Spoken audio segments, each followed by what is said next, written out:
Welcome to the Nehemiah Entrepreneurship Community Podcast. I'm your host, Patrice Tsague. I'm here today with my good friend, Mr. Steven. How are you, sir? I'm doing fantastic. How are you? I'm well, thank you. So, Steven Chartier is the founder and is it CEO? Do I have that right? And CEO of Good Soil Partners, That's right. which is an organization based in the U.S., but whose work is in Africa. A U.S. mission completely set up for one single objective. I would say minimize or eradicate poverty through entrepreneurship and education in hmm Africa, beginning with Malawi. Right? Did I say it right? You did. Oh, awesome. And so we want to just talk about his journey. About a year or two ago, Stephen reached out to us to partner with us, where now biblical entrepreneurship is part of his curriculum, and Good Soil Partners, as it's opened its center in Malawi, has embraced the e-community center model as part of its strategy. So I want to kind of talk to you a bit about today about kind of where this whole thing began, what impact he's looking to make in Malawi and eventually Africa, and how we're working together. Just to give you a heads up, Stephen, this may be a one of two podcasts because I like to take my time, really get into the story. So thank you for being with us here today, Stephen. You're welcome. No, it's a pleasure. Well, so Stephen, so let's take us a little bit back. You and your wife, how did you guys, first of all, how did you guys get involved in Africa, even before Good Soul Partners? Because you were a business, well, let's even take it a little bit back. You are an entrepreneur, you're a business owner. That's right. And so tell us about your business that you own, that you eventually sold, and how that journey was like before we even get into Africa. Sure. Yeah. Well, I mean, that goes back to the early 1980s. I think it was 1983 when I graduated high school, and I took a job as a carpet installer. So, but before they would put me out into the carpet installation business, they actually said I needed to work inside the warehouse. And probably after about 3 months, I worked inside their warehouse. I said, well, if this isn't going to move any further beyond this warehouse, gig, then I need something different inside my life. I need to work towards something. And it was shortly thereafter that an uncle that was in the plumbing and heating business called me up and said, hey, I've got an apprentice job here if you want to become an apprentice plumber. So I said, sure, I'd love to do that. And so so there I went off and started working as an apprentice plumber and learning the trade, and became licensed about 4 years or so after that. So that was maybe around 1986, 1987. And then shortly there, probably after I got my license, maybe within a year, went to him and said, you know what, I think this is a great business.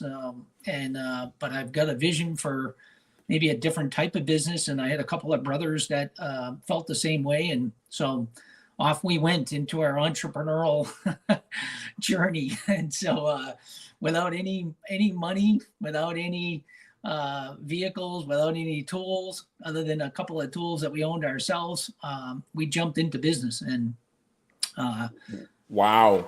So when you say did you have other partners with you who actually had ownership or? I had two brothers at the time that were in business. We were in business all together, and that's where we started up our business. And these are blood brothers. They're blood brothers. Yeah. So there was 5 boys in our family, wow. And all 5 boys became plumbers. Oh my goodness. For those watching from around the world, Stephen, you can concur this. I mean, in the U.S., when it comes to things like installation, plumbing, right. what we call in the U.S. Blue collar. That's right. I mean, there's a high demand. It seems like less and less Americans are going to this space. Could you speak a bit to that? I mean, because when people hear plumbing in other parts of the world, right, it's looked at as like stuff that no one makes money doing. But in the U.S., it's a big deal. Yeah, it's a huge deal. And I'll tell you what, for myself, who I actually wanted to go to college. I wanted to become an accountant. But unfortunately, like, I didn't have any money to go to college. And so for me, the trades were something that I would even say in a lot of ways saved my life because, Wow. we brought up, we were very poor. We didn't have any money. We didn't, we lived within the federal government's assistance programs and stuff when we were growing up, and lived in the project. So you're not talking about a family that came from any kind of royalty. We actually had zero. And so getting into the trades was a huge deal because, at the time, it was one way for us to be able to, one, earn better money, but two, have a skill, have a license, have a trade that that brought, that did great work for society. Bringing plumbing Wow. and cooling systems and heating systems to people was just a joy. I thought I couldn't even believe we got paid for it. That is And incredible. Why is it that not more? Because right now, that space, huge demand, very huge. little supply. What's the issue? What's the struggle there with those trades Yeah. that people are not getting into it these days? I think it's a misconception. I think that most parents, for whatever reason in the US, or even kids, when they're being brought up in school, they're being told that you got to go to college. And as a matter of fact, I even learned as I've been on a lot of boards throughout the years, and I learned through those processes that a lot of the high schools, these teachers and everything, in the school system itself, gets extra funding depending upon the percentage of kids that they actually send to a 4-year school. And Wow. so, and trades are not even promoted. And it's really sad to see. And, then we've got right now, we on a daily basis, we probably, have, 5 or 10 college degree level people that are contacting us saying that, how is it that we can get into the trade? I've done 4 years of education, don't really like where I've gone. I'm in debt now. I owe, 100 and something thousand or 200,000 in debt. And I hear the trades are paying really good money, and I'd love to work with my hands, and I love what you guys do. And so what would it take to get an apprenticeship to get into the trade? So. Wow, I love it. So you start out poor, and the trades introduced by your uncle started with carpet, and then plumbing becomes your pathway to upward mobility, for lack of a better word. That's right. Right. Yeah. And then you decide to launch your business. So let's talk about moving from just work with your hand to saying, I'm going to be an entrepreneur. So first, tell me that transition. Was it what inspired it? Because usually you think that people who go into business, they've seen it, their parents were entrepreneurs, but in your case, your parents were not entrepreneurs. That's right. So what led you to say, instead of just selling my time, my skill, I'm actually going to start a business doing it? Yeah. Well, I mean, I think the business thing, if I'm being authentic, I think that we were looking at the business and say, wow, our uncle here is making quite a bit of money doing this business, and we'd like to see some of that on our side of the table. And so, and so that's what really inspired the business initially. Wow, I love was it. really a lack of, I would say, we had, we were both, myself and my two brothers had young families at the time, and which cost a lot of money, and we wanted our wives to stay home with the kids. And so we knew that the only way we were actually going to be able to do that and earn enough money is to be able to start up a business. And so I love it. I have a book called Biblical Entrepreneurship Essentials, where I talk about the reason people do get into business. And one of the reasons, is that inspired by a need to take care of their families, a need to go beyond where they are. So you kind of saw an opportunity to earn more money to provide for your family a little bit better. And that was kind of your drive. Yeah. So But even with now, you were young. You were about how old? We at that time, we started the business when I was 21 years old. Okay, so you were 21. So you were, that's a good age because at that point, you're not risk adverse, Right. right? So making that shift is like, oh, okay, why not? All So, right. so now, but you have to commend your uncle. So your uncle, did he just cooperate with you? And just kind of say, hey, how did he feel about that? Now you're about to take business from him. Well, what was interesting is that we actually went to him first and said, we've got a vision for being able to grow the business and do some more within it. And he just said, well, I think that's a great vision, but you need to go out and do it on your own because I'm not moving in that direction. So, Now, let me ask you: is he proud of you? Was he a little proud of what you did with it? he really is, and or was. He passed away a few years ago, but he really. I mean, he was always one of those people that he was on sort of the forefront of the industry when he was in business. It was just the fact that he was doing new construction work, and where our vision really was leading more toward was service and repair. And so, and which meant that we were going to work for the residential homeowner, where he was working for contractors and stuff. So it was just a different vision. You For saw an doing opportunity. You saw Yeah. an opportunity.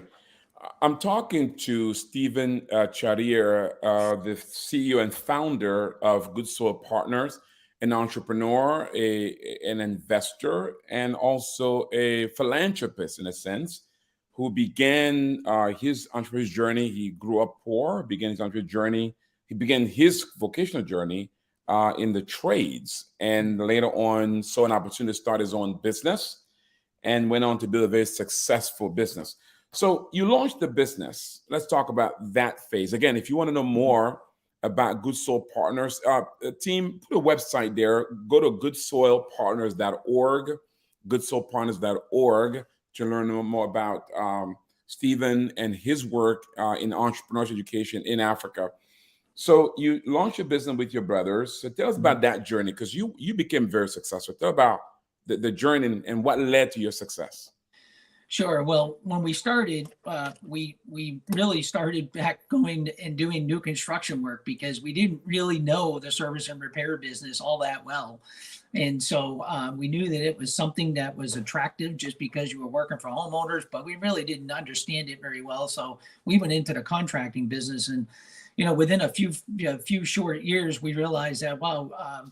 Yeah, we're doing a lot of work, but we're not making any money, and we're not able to collect our money, and so a lot of contractors started to owe us, quite a bit of money, and it was at that same time that it was actually my brother Craig that went to a contracting seminar right in our local town, and it was a gentleman speaking at it about doing service and repair work. So he was part of the contracting, the plumbing, heating, cooling, electrical contracting business, and he went to this seminar and said, "Guys, we got to really look into this thing because this guy, it just everything he spoke to today just sounds like where it is that we really want to go." And that really started our journey on committing ourselves to doing in-home service, repair, replacement for homeowners, and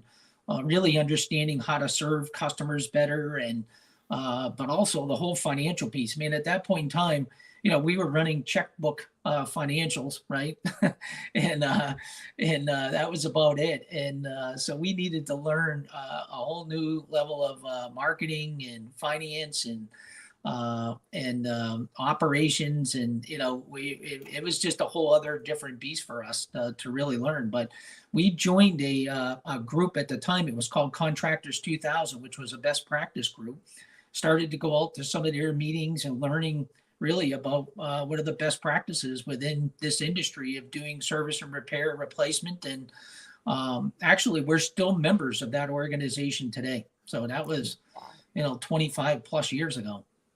So I love that. One of the things we teach in biblical entrepreneurship is the importance of tapping into best practice. So you join a group that will allow you to learn the best practice of that particular industry, that particular business. That's That right. was one of your keys.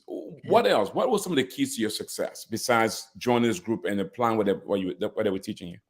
Well, I'm going to say that we committed ourselves to one thing. So Mhm. we could have gotten into a lot of things at the time, and we just said, no, we're going to stick to service, repair, replacement type of work, which was different. A lot of contractors, there was a lot of business out there. So we actually, I like to say we actually got to fire contractors and tell them we were no longer going to do business with them.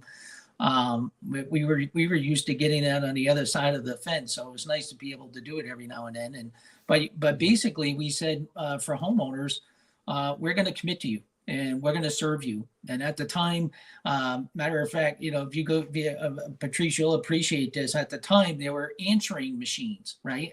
People would call a business and you would get an answering machine, right? And so we were one of the first people that said, we're going to answer calls live. We want people to actually speak to a live person on a phone. And so, that just started when we started focusing in on saying, this is what we're going to do. And here's the target audience that we're going to market and serve.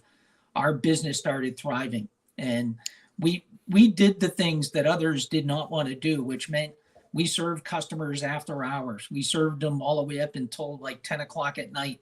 We served them all day on Saturdays, and which means people didn't have to take time out of work and to get service done. We would go to their house after work. And so we did the things that customers desired, but other companies didn't want to do. And so we just committed to serving. And I love it. Our business kept growing. Wow, I love that. So what I wanted, so you committed best practice. You also, I like it. You focus on one thing, right? I love. There's a book called "This One Thing I Do." The one thing. But then you also, it looks like you say you also innovated. You didn't use that term. That's right. But all these new ideas are having somebody live answer the phone. That's right. All these very ideas. But then I love it. You did in the process of innovation, you did things what others were unwilling to do. Let's talk about it a little bit. Because entrepreneurship success is really about going one step further than your competitor. And that's what you did. That's right. Absolutely. Now, what was it that led you to do that? Because that's something that people don't think about. Right. Just do one more thing your competitor's not doing. What was it that led you to kind of do that? I think as we learned more, and we didn't just learn it from our industry because it really wasn't part of it, other than there were some contractors out there and part of this best practice group. There were some out there that were innovative thinking. But we would read books from the way that Ritz-Carlton, served their customers from other spaces and learn, just having a fully uniformed, clean person show up to your door, having them put little booties on their feet so they don't drag any dirt into their thing, rolling out a carpet and putting their tools down, giving the customer choices and giving them all upfront pricing so that they know exactly what the costs are going to be upfront before you even begin the work. And just all kinds of little things that all added up. It's serving them when they want to be served. I love it. When a customer calls and they got a leaky water heater, they're not looking for someone to say, well, let us get out there tomorrow for you. What they want to hear is, let us get someone out there for you within an hour. And we'll make sure that they do it. And those are the things that we did. Oh, that's incredible. Again, we're talking to Steven Chartier. We're talking about this vision called Good Soil Partners that he set up several years ago to really transform Africa, reduce poverty through education and entrepreneurship. He's one of our partners, and he's building an amazing, top of the line center in the country of Malawi to carry this vision. We're talking about his own journey, his own entrepreneur's journey, and we're learning some good things here. Again, this is, if you're taking notes, here are some of the things he shared here. Where he began, he grew up poor, and then trade is what got him out of poverty. But he soon learned that he wanted to go beyond trade to starting his own business. He wanted to encourage his uncle to do some of the stuff he wanted to do through his uncle, but his uncle was unwilling and gave him his blessing to go on his own. Him and his brother both began. Here, the key that made them successful: they employed best practice. They were committed to one thing. They were innovative. They did what their competitors were unwilling to do, and then they learned from other industries. That's awesome. They saw things that worked in the hotel industry and hospitality and others. They applied in their industry. That's innovation. But I know there's something else you did. You shared this with me private, in our other discussion, which is you introduced a membership program. Tell us about that and what led to that, and how that worked for you. Yeah. Well, there again, I think that when we were at the time, and it's been probably 20, 25 years that we've been offering membership. And, but really where all that started was the fact that we were saying, you know what, like our business, there was a lot of repeat need for our business. A person that has plumbing, has heating systems, has electrical systems, and has other needs within their home. And so we said, why don't we come up with a membership plan where we can go back inside. We can offer all kinds of different benefits through it for being part of our membership, but then we could also market some of our other services as well. And so, so we started that. It's called our Heritage Advantage membership. So it's our HAM plan is what it was called. And yeah, I mean, those things have been fantastic. We groom, from literally one at a time over these years to, I don't know how many there is now. I don't know if there's 30, 40, maybe there's 50,000 now. I have not been part of the actual operations of Heritage for about a year and 2 or 3 months. So you guys still own the business? Well, I'm still the owner of the business as we speak. Oh, I assume all this was that you sold it. I'm glad you pointed that out. Yeah. So you don't, I mean, that's incredible. So you launch a membership program. Here it is, a plumbing company. That's right. With a membership, talk about concierge service. That is incredible. Going back to innovation. Yeah. So you were able to, so give us a sense, and I know that, So how many members you got? Tell us about employees, revenue. How big is this company that you started from grounds up? Tell us about. Right. Give us a sense so that we understand what we're talking about. Sure. Yeah. Well, the organization itself, I mean, the last time I remember, I'm going to say, I think we have about 75,000 customers. Wow. And the organization itself is about 140 employees. Wow. And we serve, like I said, plumbing, heating, cooling, electric, and we serve it in the northeast of the country, and really predominantly in Massachusetts and New Hampshire. So. Oh my grace! What an incredible! Listen, this podcast is worth listening over and over again. Here's an entrepreneurship journey. Grew up poor, got into trade, decided to turn into a business. Started from scratch, learned along the way, keys to success, best practice, committed to one thing, innovation, doing what the competitors are unwilling to do, learn from other industries, introduced a membership program, and today, 140 employees, 75,000 customers. Steven, that is incredible. Yeah, it's crazy to think about the journey, that's for sure. Take me back to the teenager Steven. Yeah. What would that kid say about what you've been able to accomplish? Yeah, I think that kid was really living for himself. Didn't really think much about anyone else, and I can tell you one thing. I definitely did not think I would be the president of an organization serving Malawi, Africa. That's for sure. But no, I mean, I think I was a child that was perceptive, meaning like I seen things a lot of times in, like, even within high school and even within jobs. I, for whatever reason, a lot of the part-time jobs that I had within various grocery stores or whatever, I always got to know the owner and got to know sort of like how that business transacted, and where the struggles were, and it, for whatever reason, even at the early age of 13, 14 years old, owners would share with me things on saying, you see all this product on the shelves, if I don't sell it, that's just, I'm holding all that inventory here, and as a young kid, I would be, wow, like, you got to sell this, like, well, what things can you do to sell it? So I was always like interested in learning about Wow. business, but I never really, I wouldn't have thought that I was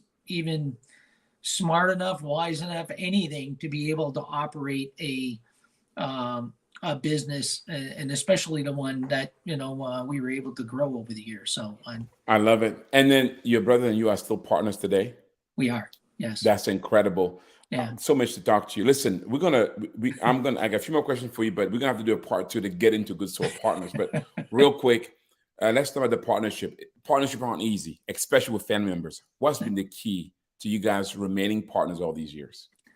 I'm gonna tell you what, we've always had a great relationship, and so and it's been an open, communicative one, meaning the fact that we've shared struggles with each other. We've been, we've gone through the thick, the thin, the good times, the bad times. We've seen economies burst on us. We've seen just about everything happen within business. But I'm gonna be honest. I think what really saved our partnership was probably just about maybe 15, 16 years ago, when we came to know Christ.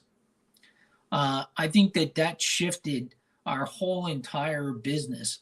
It shifted our whole thinking of business. It shifted our way of thinking about people and the impact that you can make within a business. And so, but I think it also helped our relationship. I think it helped our purpose. Like, we had common, like, sometimes you get caught up in business and you're trying to figure out different ways, and you got different personalities. And I think a lot of that stuff sort of went away when we became more purposeful and really operating a business that we wanted to honor and glorify God with. So, wow, that's incredible. And, are you how do you rank? You the oldest, the middle, youngest? I'm actually the youngest.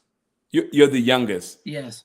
You sound like you're the leader of the pack. Is that perception? Is that reality? Or I think it's just, I actually think it's more of personality, because everyone would say that, even within our business, they would say things like that. But the reality is that Craig, which was one of the brothers that I was in business with and still partners today, we balance each other.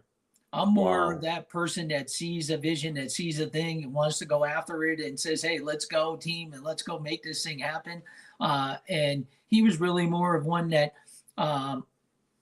maybe would, I'm not going to say put the brakes on, but maybe just be, hey, you know what, let's make sure we've got all of our ducks lined up here before we go ahead and conquer this thing. So he's maybe more of the C personality. You're probably more of the ID personality. Is that correct? Yeah, no doubt. Using this profile as a, for those watching and listening, using identity and destiny as a framework, we use that to kind of balance that. That is incredible. So the key was the salvation. And I know that you've also been very intentional about incorporating biblical values into your business. Yeah. So how has that played out for you guys? I think that for us within our business that we started, it's been a gradual thing. Our leadership team, the more we brought God into our talks and about our vision and mission, and us wanting to honor God and making sure that we've got the right alignment with people and who we're hiring and developing and so on. I think it's just been a process for us, but we hired on a chaplain for our business back years ago, and And so he does, and we got two, he and a she, so that way they could both kind of work with different team members and comfort levels there. But yeah, it's been, I think it's just been something for us, the way we just, we put it in the lens of just saying, if are we going to multiply what God has given us? And are we going to honor and glorify him at the end of the day? And I think that those have been the keys to us being able to live out our That's faith incredible. within our work. So, and I'm curious, because you're more than, it's more than just about you. Talk to us about who came to Christ first, and how did you both end up coming to, because usually one person would come to Christ, the other would not. There'll be that tension. But it looks like you guys flow together. How did that happen? Yeah, we did within a year or two. Craig, actually, I'm trying to think, you may know the gentleman's name. I can't remember who it is, but it was a gentleman on TV. He was a TV evangelist for years, older gentleman. I can't remember who it is, but Craig watched that show for Robert. Oh yeah, out of is it California? Robert, the cathedral guy. Yes. Yeah, Robert Schuller. There you go. Yes. And Craig, that's where Craig actually became a Christian. Wow. Watching him on Sundays and stuff. And then, Craig started to talk to me more about it. And I said, I just don't know, where I stand at this point in time. I really wasn't too sure. And then at the time we were living in the capital city in New Hampshire. And I said, you know what? I told my wife one Sunday morning, I said, let's get up and go to church. And it just so happens that morning they had a pastor speaking there. And I thought, when I walked into this church, it was packed, right? And people were, singing and praising and, their arms in the air and everything else. And I thought, oh my, like I had sweat pouring down my head. I was like, what is going on here? It didn't make sense to me. So, but after the service, my wife says to me, all right, well, are we ready to leave? And I said, no, I'm going to go up to the front and talk to the pastor. And so I did. I walked up to the front. He had a whole bunch of people there. And so I made my way in there and I just said, I don't really know what all of this means, but I like the sermon here. And I'd like to learn more. I'm not exactly sure what I believe, and I don't know what this all means to me. And that gentleman ended up being Gordon McDonald, who him and his wife Gail are people who I got to know for over the last 15 years. And he just said, listen, here's what I want you to do. I want you to come to church with me. I want you to show up here every Sunday, get here about 8:30. You're not going to leave here until probably 11:30 after all the services and stuff. But I just want you to follow me. And I want you to make a commitment to that for 6 or 8 weeks. And then just tell me how you feel at the end of it. And so that's what I did. I basically was his shadow for 6 or 8 weeks and got to see him praying with people, got to see him going around and, organizing the worship service ahead of time and started asking questions, small little questions at a time. And before I know it, I'm being baptized and gave my life to Christ. So, oh my goodness, that is an incredible story. Yeah. Wow. And so with that, wow, so much to talk about. We're going to have you back. What an incredible story. So since then, Steven went ahead and the door opened with them in Africa. We're going to get to that next time we talk, which led to the founding of Good Soil Partners. That's right. And then led to the partnership with the Nehemiah Project. Listen, what an amazing story.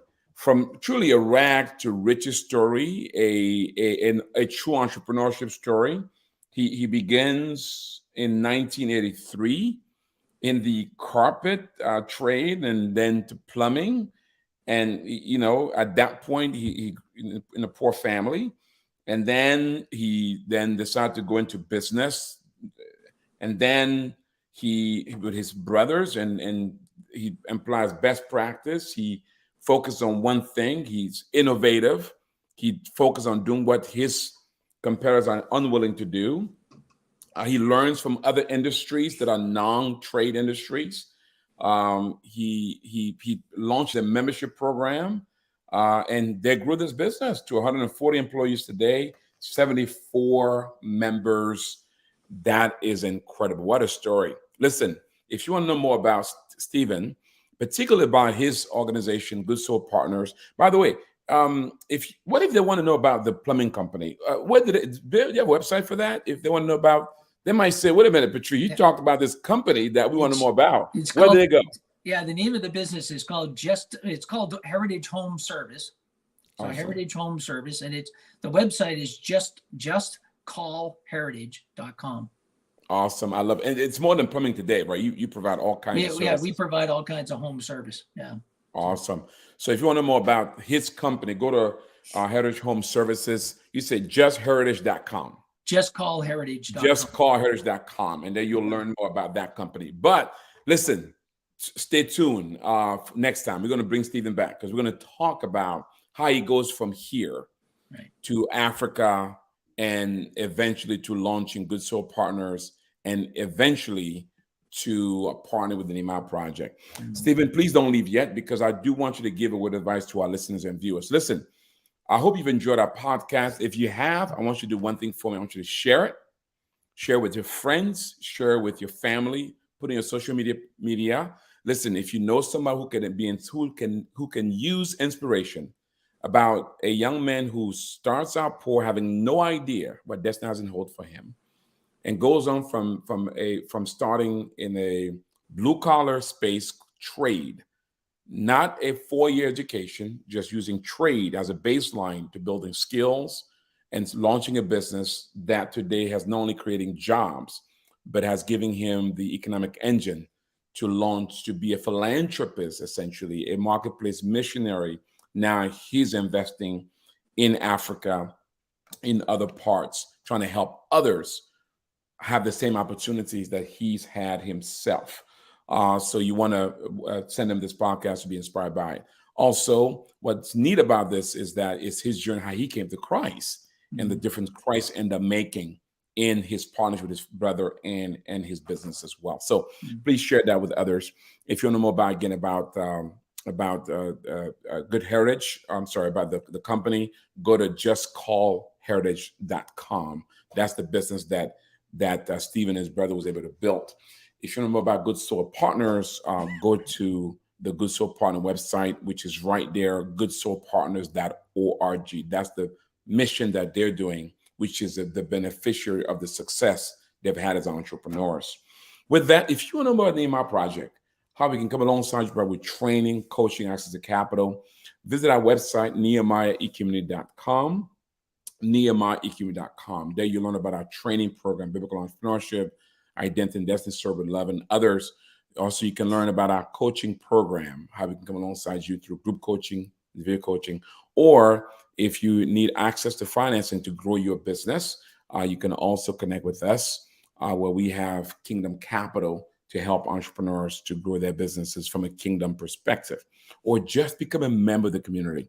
We have members from around the world, Asia, Africa, Latin America, North America, Europe, that are all committed to transforming the world together. Membership does have its privileges. Before we leave, though, I do want to go back to Steven. Steven, people are listening from around the world and around the nation. And you've been a successful business. Now you are a philanthropist.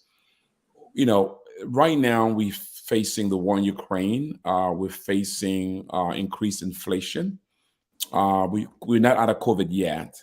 There's a lot of uncertainty out there. The market, the capital market in the United States, it's not what it was in 2020, 2021. So what advice would you say to an entrepreneur out there who's saying, I'm worried, I'm scared, I'm nervous? What advice would you give them based on your experience, Steven, that you've seen economic downturn before in your own journey?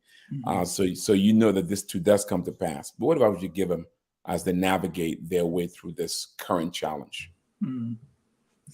Yeah, no, that's a great question. I'm not so sure there's any one thing, but I would say that over the years, if there, were, because we did have so many different aspects of our business that had influence from outside influences.